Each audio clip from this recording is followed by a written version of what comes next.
Yeah. And Um, so can't rate it. But here's what I will tell you. Mike, I listened to Slap again, and I'm gonna tell you why I wanted to have the verse of the year contender conversation. Because I think that Kane verse is a verse of the year contender. let me write that down. Yeah, I'm writing it down right now too. Kane on Slap. Kane on slap. Because Kane got busy. Kane on Kane slap. nasty. Yeah, Kane on Slap. All right, so we So got right, Kane on slap. We got J. Cole on Johnny P's Caddy.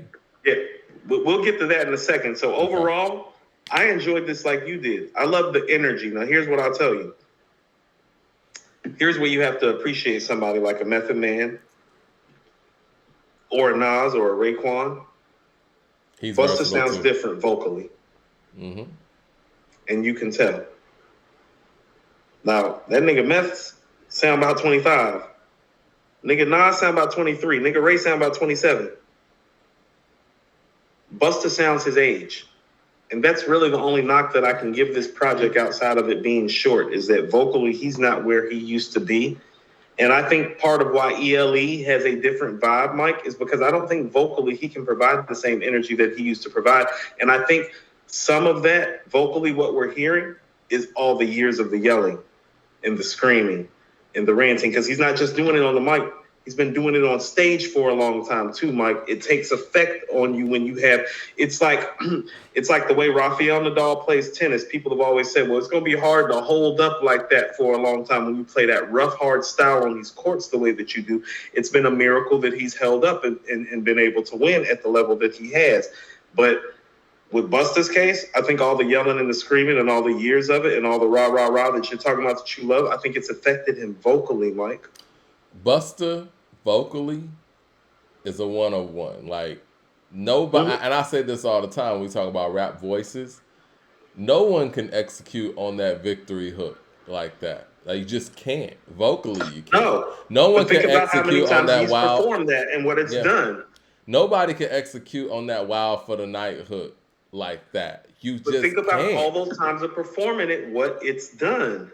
I can. Right. Yeah. I mean, And yeah. so when you're hearing stuff like, and this is why I enjoyed ELE too. Well, it's easier for him vocally to do a record like Master Fard Muhammad with Rick Ross or Love Don't that Go record. with Q-Tip or the intro with Rakim. It's easier vocally for him to do those records now. That's why you get those more mellow records now.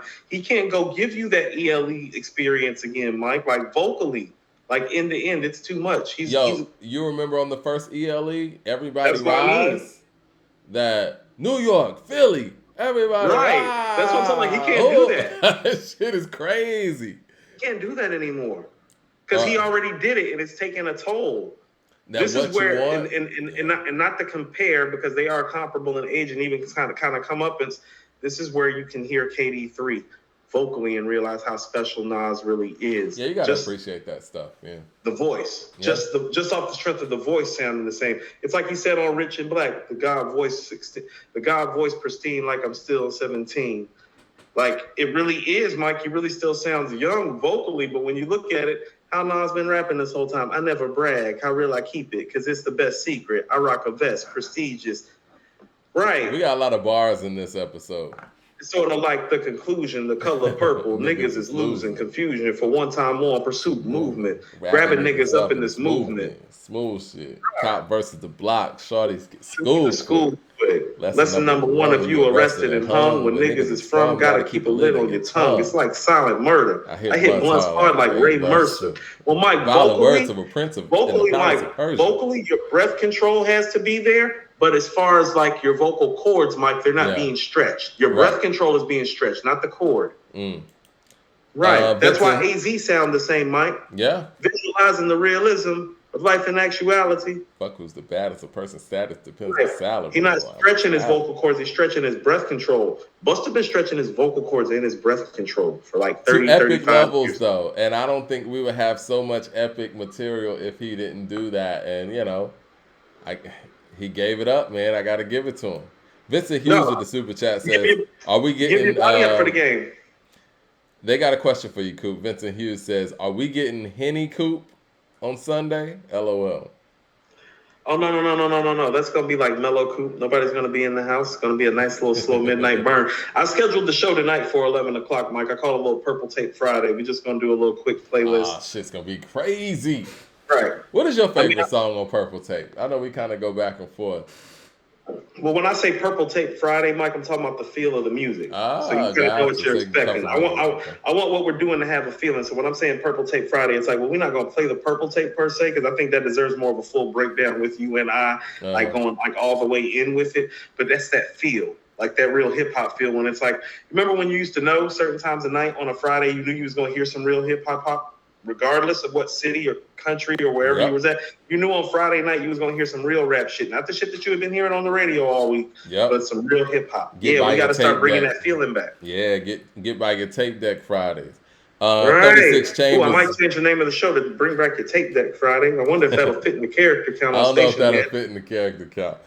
36 Chambers with the super chat says Mike should title this video section A2HH apologizes to Anita Baker to unblock on Twitter. Yeah, I think I need to I might need to do a little separate video. I don't even know what to apologize for. I just apologize. I don't know what we did. I apologize. Willard with the super chat says, you guys should do an Anita Baker mock versus. That's the least y'all could do for the queen. But who would be the matchup? You want to know what, Mike? I might have, we might have to end the Purple Tape night. We might have to end the Purple Tape Friday with a little Anita. I apologize to send it off. Right. 36 Chambers says J. Cole's verse on London was also crazy. I agree with that. 36 Chambers says J. Cole's verse on London was crazy too. Is that a It was. I think so too. I think that might. You can have 2 verse of the year contenders in a year. I'm cool with putting that down again. I told you Cole has had a hell of a year without dropping an album. What about CeeLo's verse on Earth Gang's album? Did you think it was verse of the year contender? I need to go back and listen. I just that's the thing. Some of the impressed. stuff, it's like some of the stuff, and this is what I mean about verse of the year contender. The stuff that we already got to go back and listen to, well, we know it's probably not going to be verse of the year. Okay. What do you think about? Go ahead. What do you think about Benny's verse on Blow for Blow? Yeah.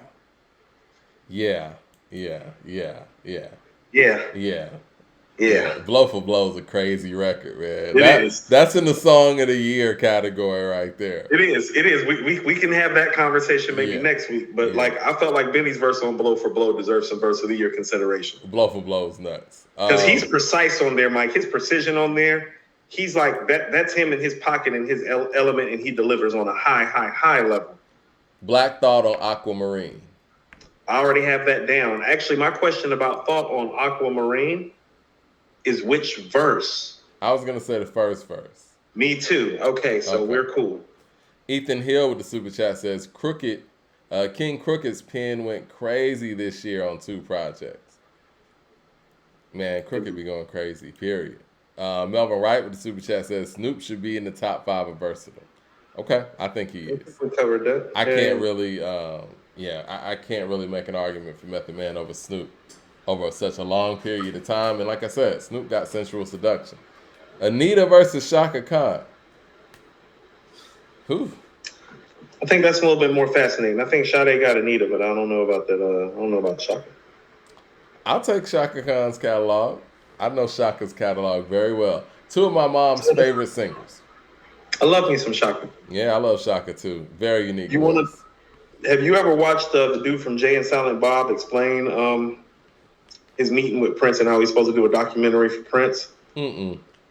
Well, one of the things is that, like, Prince goes into this riff, and part of the riff is he starts talking about how Shaka Khan got repressed by the industry. And he's like, you think Shaka like that? He like, no, Shaka mad. Shaka real mad. CJ Kidd says, you guys need to list Nas top 10 verses. Well, we might do a Nas top 5 verses when we do our show. Yeah, I'm about to say, we're supposed to do some top 5s this weekend. Yeah. So y'all might actually be seeing some Nas stuff make its way into our top 5s, depending on how much recording time we got when I fucking roll up. Or, we could kind of just, we'll work it out. But, even if you shoot me some and I can just, film it or whatever, I don't know. Right. I mean, on just off the behalf top of of my you. head, the second verse to "I Gave You Power" immediately comes to mind. I think, I mean, "Rewind" would count, wouldn't it? I guess it does. One verse. Technically, it is one verse. Right. "Verbal Intercourse." Yeah, that's number one. You think? Probably. A lot of people still feel like the "Live at the Barbecue" verse is up there. I don't know if I would put it in his top 5 at this point, me personally. No, I mean it's the impact, but it's not. I mean, I'm pretty sure he would say it's not even his top 5 verse. You know what I Right. mean? Yeah. Like, I actually think his lyrics on the Cool G Rap Fast Life shit is better, like, technically speaking. Well, It's just maybe me. the top. Well, we could do It's got a top lot of 5 verses though, features. Mike. What goes around? Which verse? Like the whole "What Goes Around" song. I think maybe the second verse on "What Goes Around." I was gonna say that's the verse that stands out the most. Right. The second verse on "What Goes Around." What goes Let around me. is crazy. I think that's one of his best songs. I Period. told you it's a top 10 Nas song. Top 10. It's the best song on Stillmatic, and that's with Rewind being on there. I'm gonna say that again. "What Goes Around" is the best song on Stillmatic, Yeah. and that's with Rewind being on there. "You're the Man" is on there. You're the Man Rewind's was on there. always One my. Mike is on there. Ether's on there. The Flyest is on there. None of that shit's better than "What Goes Around." When that You're the shit Man comes was on, always my favorite though, but I feel you. What goes around hits different because that that's the shit Nas different, I man. like personally. That I think outside of "Made You Look," I think Salah did that beat. I think that's Salah Remy's second best beat next to "Made You Look" too, that he gave Nas. That's one of them That beat songs. crazy. That's one of them songs where I'm not even listening to the beat like that. I'm listening to Go listen him. to the beat. Go listen to how Yeah. the beat drop. It sound like some Premiere meets like some like down south nigga ass like the shit crazy. The shit crazy. "What Goes Around" is like one of his 10 best records. Jay Short says Anita versus Tony Braxton or Sade versus Maxwell. I like the Tony Braxton thing. From a vocal standpoint, I think that Tony was the Anita of her era. Singing that tenor. I can see that. 36 Chambers says Yassine on Yonders versus possible contender. Yeah, I got Yassine on Yonders. Okay, I'm cool with Yassine on Yonders. I'm gonna have to look at that track list again for their album. But what's the second song? That's what they performed on SNL.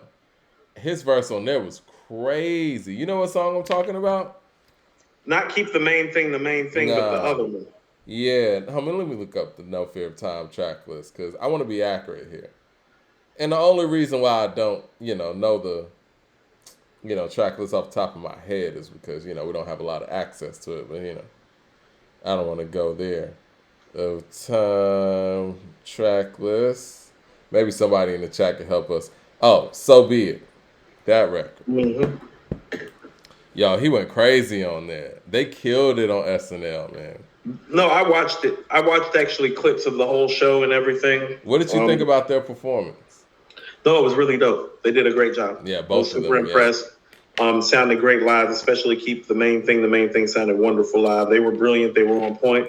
Vocally sharp. What do you think about Talib's verse on "Peppers" off the West Side Gun album? I think that's a verse of the year contender. I do too. He smashed Peppers. Black Star is doing their thing this year. Black Star needs some sort of group of the year or something. I mean, it would be between them and Earth Gang, but I think that Black Star deserves them. I fundamentally have a problem with giving a group of the year that hasn't made their album available for the masses. I feel you. I do. We've had this conversation, and they can explain it however they like and however much they want. I'm just not the type of cat that's trying to hear it. Like, I ain't trying to hear it. I will say this though. I ain't trying to hear it. I applaud their strides in getting on SNL and performing these records. Me too. But I think that the lack of exposure for these songs made it where those performances weren't appreciated in the way that they could have been, unfortunately. And we appreciated it because, again, we had a window into that material. We listened to the material. We reviewed it. We talked about it over and over. So when those songs hit, we were excited about it. For most people, that was the first time them ever hearing it. And hearing it on that stage, it's like, oh, that was dope. And then you just move on. Because, you know what I'm saying? It's like it doesn't stick with you in that way because there's no access to, I don't want to say no access, but very limited access to it. Melvin Wright with the super chat says Braveheart Party was removed due to Mary J. Blige's voice. What's the whole deal with that, though? How did that happen? Do you know the story behind Braveheart Party being removed? It's whack. That's not why it was removed, though. It wasn't removed for being whack. That's the reason that it should have been removed, though. There is no other reason. Mike, when it disappeared, I didn't ask questions. Mike, when a nigga that you don't like disappears, you don't ask questions about why the nigga disappears. You just assume. Let the nigga stay home. You just assume when it was no longer there, it's like, oh yeah, they took this off because it was whack. I'm going to say this again. When a nigga that you don't like is not around anymore, you don't go ask him where he is. Like, you let that nigga stay gone. Well, see, this is the thing, though. When we were listening to the album on the Patreon, right? What are we doing? No, that nigga gone. When we were listening to the album on the Patreon, it clearly didn't fit on that album. It's clearly the worst song between the two albums that we played. It's like the level that song was on versus everything else, even on Stillmatic, versus everything on KD3. It's like, didn't you hear, Mike, almost everything we played was like an 8 or above. You know. And then there's this 3. Mary always has a lot of feeling when she sings. Like, I think that's that's a big part of just her draw. But on that song, Mary didn't even sound excited. It's bad. The beat is bad. The hook is bad. The verses are bad. Yeah, it's bad. Michael Williams with the super chat. And you know what? I'm going to be perfectly honest, guys. That's why I put KD3 over that album. That's the tiebreaker for me. Honestly, like, that song is so bad that it has Even though it's not on the album, you will not resign yourself to putting that album ahead of KD3 because of that. It's Absolutely. On the album, though. Just like how Kendrick just put the Heart Part 5 on this album, it's not on the album. I told you it's reverse engineering of the same thing. It's not on the album. What do you think about Nas's second verse on WTF SMH where the beat switches? I think that's a verse of the year candidate. I think that's probably the best verse on the album. What do you guys think out there? Yeah, I want to hear if we had any KD3 verse contenders. I think WTF SMH, that second verse, is the verse contender. And I think it's the verse that strikes the most chord this year because of how he ends it. Michael Williams with the super chat says, imagine a coach took over a team containing the GOAT player who was late into their career and led them to a 4-peat. And the team improved every season. That's the equivalent of what Hit just did. Okay, so this is what I'm trying to say. So when I said Hit Boy was top 10, this is why. Didn't Madlib make an album with Freddie Gibbs? He did. They made Didn't some good Alchemist albums. make an album with Freddie Gibbs? Mm-hmm. What's the better album? The job of the producer is not just to make a dope beat. It's to make the artist better. I think that's fair. Alfredo's better than... they made 2 albums together. Yeah. Yeah. And and he just walked in and made Alfredo in like a week. And that was... Go ahead and wrap that up.